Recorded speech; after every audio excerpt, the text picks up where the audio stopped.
Sin príomhhaim tal Scrogall Cheoil Earraigh ná ceol agus aráníocht Corca agus stíl ceol agus aráníocht na háite seo a churchan cín agus an deis a thuirt a réí an stíl sin álam agus a thuirt leo.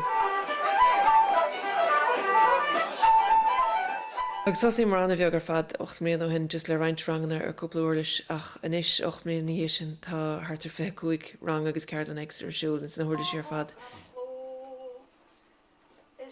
Dan ceol lárnach agus áraníocht lárnach de héal na gailteachta in éon chuid an tír ach an seo gur coghine chomá tá sé go mórchan cín. Tá áte lofa le ceol, tá ceol just chuileáte. Tá sé sin go híntach.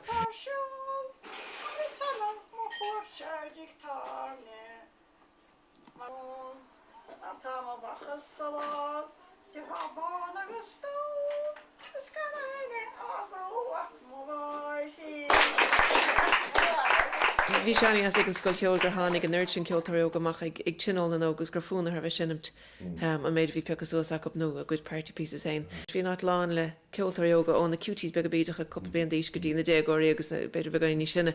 I seint tuis gur idir buint sása bheith.